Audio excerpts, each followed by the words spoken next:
And you're listening to Talk Time with Janet and Thelma, the podcast where true life becomes funny tales. Episode 2. Hey, Thelma, how are you today? I'm doing pretty good, Janet. How about yourself? I'm good. I haven't seen you in a while. Whew, girl, what I tell you, I got my wisdom teeth taken out. Oh my gosh, did you? You ever got your wisdom teeth taken out? No, I don't have wisdom teeth. What do you mean you don't have wisdom teeth? Everybody's got wisdom teeth. No, the dentist said I never grew mine. Which dentist? Every dentist. Dr. Google dentist? You went to every dentist in the whole entire world? I know, I've been to like 10 dentists and they all said that. Gosh, Mom gave you the good genes. Why do I always have to have bad genes? I have to have all 4 of mine taken out. Oh my goodness. Do you want to hear about what happened to me when I got mine taken out? What? Whew, this dentist says, please arrive 30 minutes before procedure. Here I am so nervous. I'm 45 minutes before the procedure. And they didn't even do anything but write down the name of the person who's picking you up. And I'm sitting here waiting. I said, well, what's the point of me getting here 30 minutes early? They didn't even do anything. I'm just sitting here wasting my own time. I understand this. And then next thing I know, get this. I was sitting next to this girl. We were just chit-chatting, right? We're both nervous. You know, nervous chit-chat. And we were talking. She got the same name as me. And she's getting all 4 of her wisdom teeth taken out at the same time I'm getting mine taken out. I was thinking about getting her phone number, see how she's doing. But then by the time they called her back, you know how your brain works late? Yeah. And my brain worked too late. Think about that. So maybe, hey, if you're listening, slim chance. But if you're listening, you got the same name as me. You got your wisdom teeth taken out on the 21st of last month in Orlando's. Think about me. You know, this wisdom teeth, when I tell you, this was something. They tell you ice every 20 minutes, then relax. Ice every 20 minutes, then relax. It's a good thing I did because I didn't really swell that much, but my mouth felt like I had lockjaw. It was solid. I couldn't do anything. I was just, and then here goes Janet, open your mouth. I said, Janet, hush. Apparently you don't have any wisdom teeth, so hush. You can't tell me what to do. I'm an adult. I'll do what I want to. If I can't open my mouth, I can't open my mouth. And I am, can I have some Jell-O? Because I can't open my mouth. But you know what? The funniest thing about it is the whole procedure is so funny.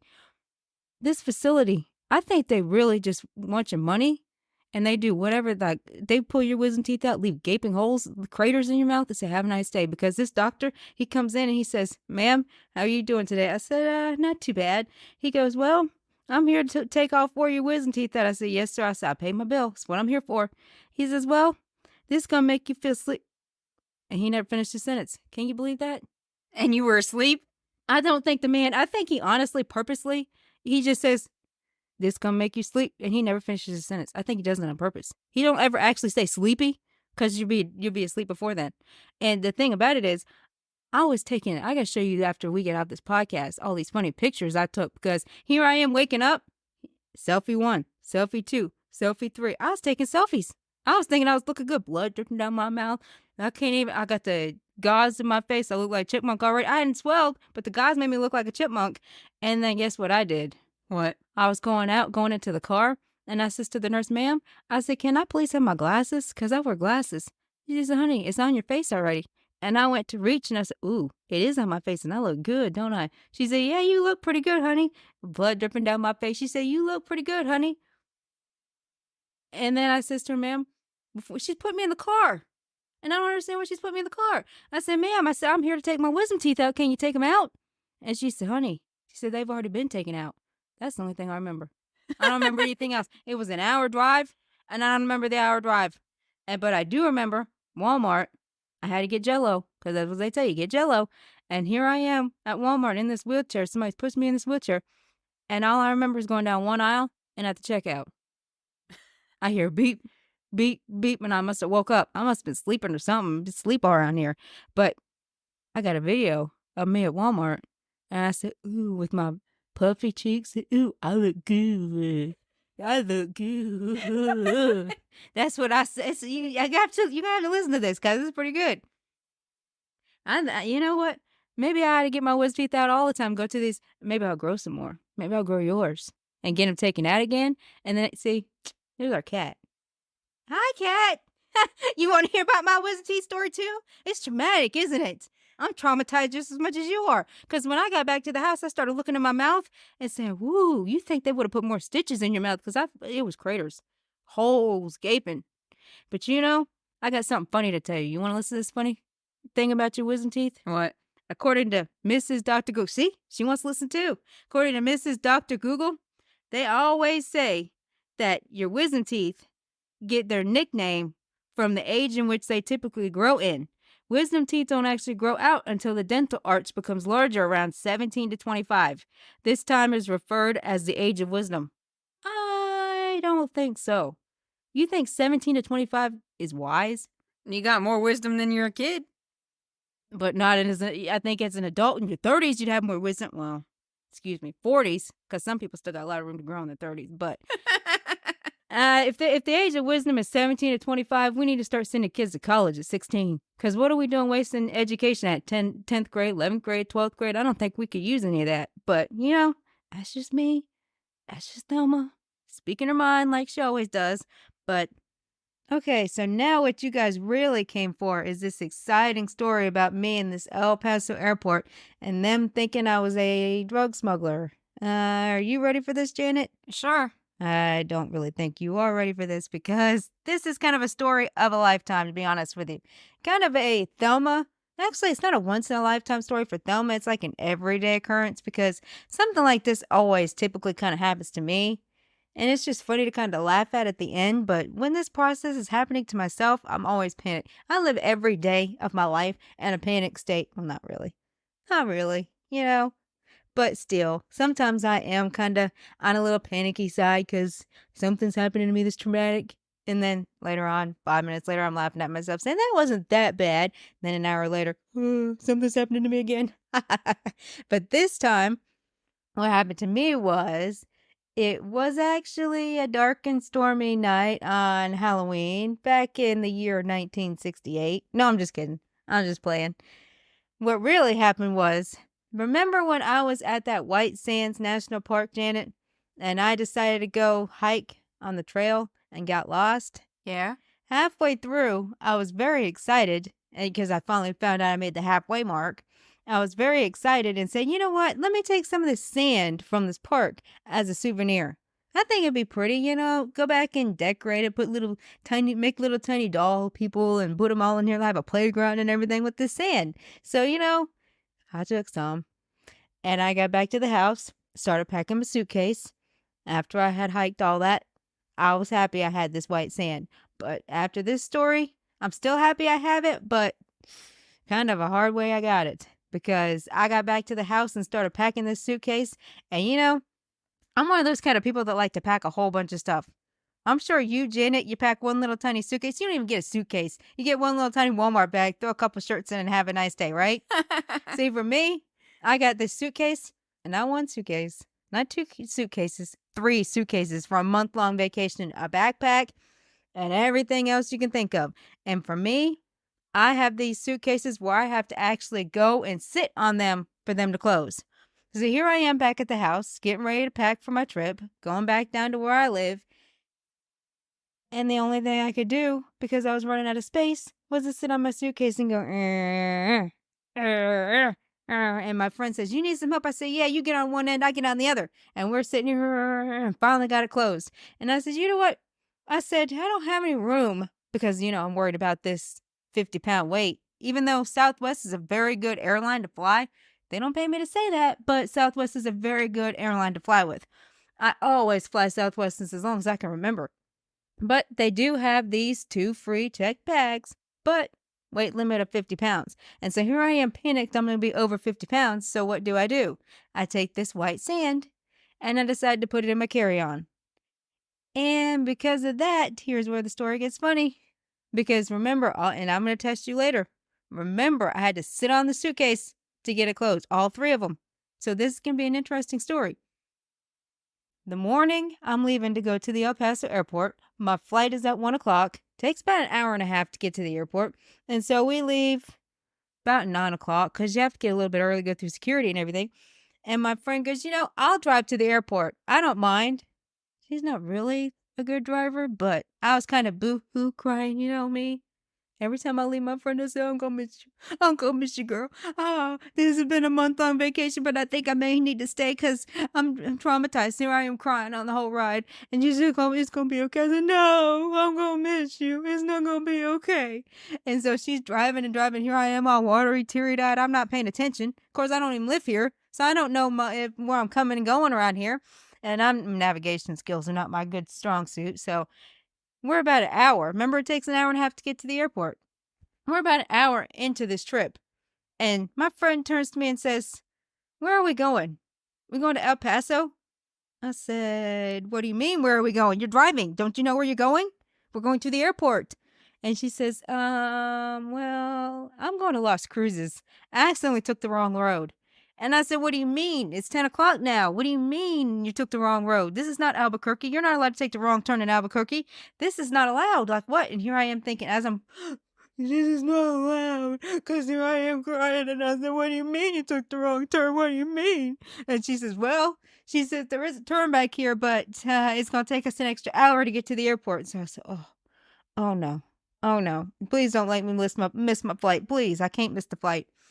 Southwest is very good, but I'm guaranteeing you if I miss the flight because of me, they're going to charge me extra. And I had already spent my money on this vacation. I don't have no more money to spend extra. So here I am telling her, put your foot in it. Let's go. So we turned. Guess what happened when we turned? What? Construction. Oh, my goodness. Or one-lane traffic. Oh, my gosh. And here we are, construction for what felt like 40, 50 miles. And I said to my friend, you think we're going to make it? And she said, yeah, we'll make it. We'll be all right. And I said, okay, fine. And I was the whole time, oh, we gonna make it? I don't think we're going to. I'm gonna miss my flight. And I can't be traumatized tomorrow crying, boo-hooing again because I missed my flight. I got to get on this flight today. I got to suck it up and go, right? So we finally, it felt like 3 days. It was only 2 hours, but it should have taken an hour and a half. We finally made it to the airport. I finally said my goodbyes. I get up to the Southwest, and because I was afraid of having weight limit bags, I decided to take my jacket. I had two shirts on. I had a jacket, and I stuffed everything in my jacket. I stuffed toothpaste, I stuffed shampoo, I stuffed every single thing you can think of. Half my souvenirs, everything. A book was sitting in there, all in my jacket. Here I am walking through the airport with 3 suitcases, a backpack, a jacket with everything falling out. And here I am. I was thinking like I was famous or something, like I was Taylor Swift or something, because all these people, when I was going through the airport, ma'am, this gentleman comes up to me. I says, yes, sir. He said, you dropped this out of your jacket. I said, oh, thank you, sir. I appreciate that. Here I go walking a little bit up to Southwest again. Still, I ain't made it up to the counter yet. I'll still walk to the counter. Some young lady said, ma'am, you dropped this out of your jacket. I said, oh, this is going to be a long flight. This is going to be long. Oh, I finally got up to the counter. I put my bags on the counter, my suitcases, and she says, ma'am, you got one that's 38 pounds, one that's 40. What in the world did I do worrying and have all this stuff sitting in my jacket? But if I hadn't sat on this suitcase to get it closed, I would have opened the suitcase and said, ma'am, excuse me. And I'd have stuck some stuff from my jacket into my suitcase, because I think that would have been a better idea, because when we get through security, all this stuff in my jacket is going to be a problem. Because I finally got out of the Southwest line. Here I am going. I'm trotting and I'm walking. I'm looking good. Everything hanging out of my jacket.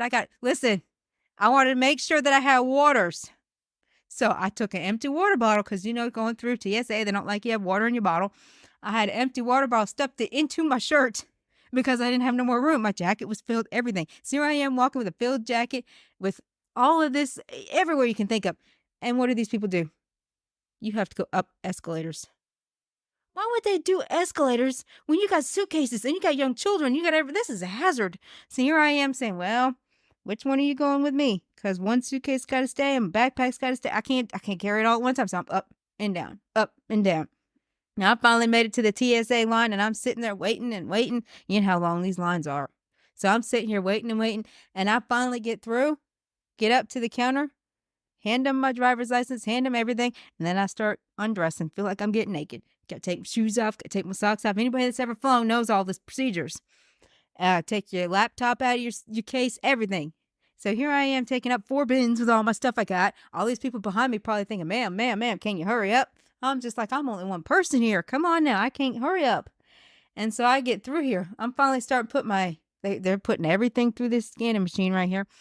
And I'm finally starting to get to where I could put my shoes on. And I noticed my bag doesn't go straight. My suitcase, the little carry-on, doesn't go straight. It turns. And do you know what it means when it turns, Janet? What? It's got to get rechecked. Oh, no. And so I didn't think nothing of it. I said, okay, this is fine. So they take it off the little conveyor belt. They put it back around, put it back in the scanner. It goes straight, and turns. And all the while, I'm trying to get back suited up. I got to get my jacket put back on. I got to get my toothpaste put in my jacket. I got to put my AirPods in my jacket, everything. And the next thing I know, I hear, ma'am, ma'am, ma'am. And I'm like, is that for me? Because I've been hearing ma'am all day. Again, I feel like Taylor Swift. Because I must be famous around here or something. Because everybody said, ma'am, ma'am, ma'am. I said, sir, if I could figure out where you are. Because there's a lot of people over here. I said, where are you? Which one are you? He said, ma'am, I'm over here. He raises his hand. I said, oh, no. Oh, no. It's the TSA security. What does he want with my bag? He says, ma'am, is this your bag? I said, sir, it's mine. It's my bag. What did I do? And he says, well, I'm going to have to check your bag. And I said, no. Oh, please, no. I said, I'll tell you everything that's in there. There was a free library. I went and got a book. I got some... no, I can't even think straight now. I got some pajamas. I got all the souvenirs. I got pistachios from Pistachio Land. We're going to have to tell you about that later on another podcast. I got pistachios. I said, sir, I can tell you everything. I even got sand. Oop. Remember when I put that sand in my carry-on because it wouldn't go through the belly of the plane? I says, I got sand too. But then I got this thinking, this is security. Is he attached to the police? Because I don't think I'm allowed to take this sand. I mean, people do take the sand from white sands. Yes, I took the sand, and I'm pretty sure some other people did. Listen, are they going to put everybody in jail if they take sand and it's stuck in their shoes and stuck in their underpants? Because this sand is getting into every crevice that you're ever been in, that it's on your whole body.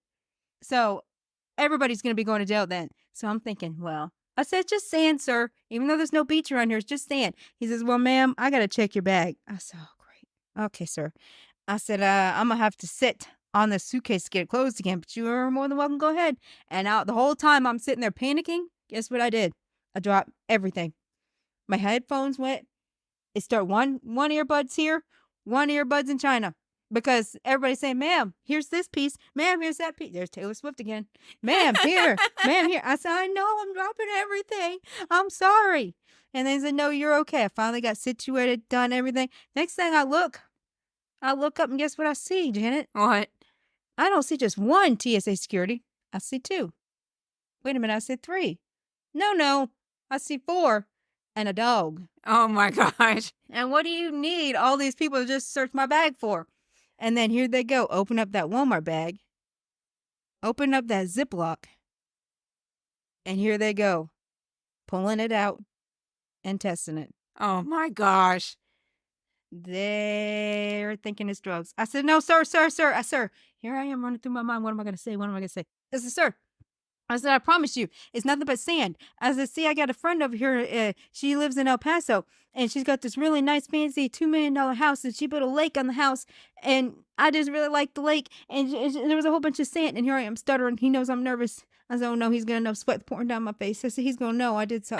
I said, sir, I promise, it's from the lake. She put all this nice sand out there, and I said, ma'am, can I just please take some? Because I've never been to El Paso, and I just really like this sand, and it's just pretty, and even though I live near the sand, I just like to take it for a souvenir. I just wanted it as a souvenir. He said, well, ma'am, this is what the TSA gentleman said. Well, ma'am, I understand, but we got some procedures here, and we're going to need to take some of this and test it, and you're going to be here for a minute. I said, oh. Well, for one, I already was late because my friend doesn't know how to get to El Paso. She thinks we're going to Las Cruces. And then now for two, here I am stuck with a dog and 4 men. And can't fight. I can fight the men because Thelma's strong. She can fight the men. It's the dog I'm worried about. So I better behave myself. I said, it's a good boy. You're a good boy. If I had a cookie, I'd give you one, but I don't have one. But you're a good boy. I'm getting him on my nice side. I'm just, but you know what? Guess what happened, Janet? What? I'm just sitting there. And I'm sitting there. Well, excuse me, I'm standing. I wish to know I was sitting. But I'm just standing there. 15 minutes later, the gentleman says to me, well, ma'am, I like to tell you this is just sand. But we had to test it anyways because we were concerned it was an unknown substance. I said, sir, I know we live in the United States of America, but do you really have people taking drugs in a Walmart bag on airplanes? And he says, well, ma'am, you'd be surprised. There's a lot of people that do a lot of things around here. But you know what? He said, you're okay. You're good to go. And wish I could have took a picture. I see this man trying to close this suitcase. I said, sir, if you wouldn't mind, I could take that suitcase from you and I could close it. And so I take it from him. I slam it on the ground, sit on it. And boy, the way he's looking at me, I said, sir, this is what women have to do because we like pack a lot. So I sat on it. And here I wish you could see me right now because I'm doing the position right now. Podcast people, I'm doing the position of sitting. And I'm sitting on this suitcase and I'm yanking and I'm pulling it around and I'm pulling. I said, sir, with a smile on my face, I got it. Thank you, sir. He said, well, I'm so sorry you had to spend so much time here. I said, no. I said, this is a good story to tell because not many people can be thought of as a drug smuggler actually in an airport. And for me, I was so distraught because I didn't know if I was coming or going. Like I said, I was putting everything back on, my jacket and everything was just flying. This was a true experience. I'm telling you what. And I think next time, I got a plan now. Because next time when I go to New Mexico, because I make my trip once a year. And when I go to New Mexico next time, I'm going to White Sands. Of course, I'll take a little bit of the sand. I got to take it as a souvenir every time I go. But I'm going to take some of this white sand, put it in the belly of the plane. Unless, Janet, this is a good idea I got. What? Why don't we take it? And why don't we put it, well, take it, me. I said, why don't I take it and I'll stick it in one of these like water bottles or something to put all the sand in it and then act like I forget to take it out of my pocket and keep walking. And when the guy says, ma'am, can I see that? Start going and sniffing it. That's not funny. Well, at least I thought it was funny. That's how you go to jail. Hey, that's jail on them because they're taking me to jail for faulty accusations because that's just sand. There's nothing that says I can't snort sand. When have you ever heard in your entire existence you can't snort sand? I see you laughing, but I don't see you actually telling me a time or a place I can't snort sand. I guess not. Well, see, I think that's a good idea. You know what I heard somebody else say? I got to tell you this funny story. Somebody else told me that they're thinking about taking a bottle, like maybe the spray butter, or they're thinking about taking something and taking the actual product out of it and then put water inside of it. And then when they go through the TSA check line, they said, ma'am, you can't bring this with you. I said, okay, and chug it and see what they do. It's just water though, but see what you do. See, you guys, Talk Time with Janet and Thelma. Hey, if you ever need any advice on how to trick these people at TSA and play some jokes on them, just call us. 1-800 Talk Time with Janet and Thelma. We'll answer. 28 hours a day, 16 days a week. We'll be there for you. Well, Janet, what'd you think about that story about me in the El Paso airport? It would only happen to you. I know, one and only Thelma. But hey, it made a nice, funny story. One you can tell at every one of your parties, right? Thank you guys for joining us today on our next podcast. Next week, because we're going to post once a week. Next week is going to be about me in New Mexico again, hiking again, yes, because I got some really funny hiking stories, but this time it's going to be in the mountains. And then we're going to talk about a real funny time at the Pistachio Land. You guys are going to really enjoy this. So I get some really funny, cool stories out of it. You'll have to wait until next time to hear about it. Thank you guys for tuning in. Thank you for tuning into Talk Time with Janet and Thelma. Tune in to our next episode for more funny tales.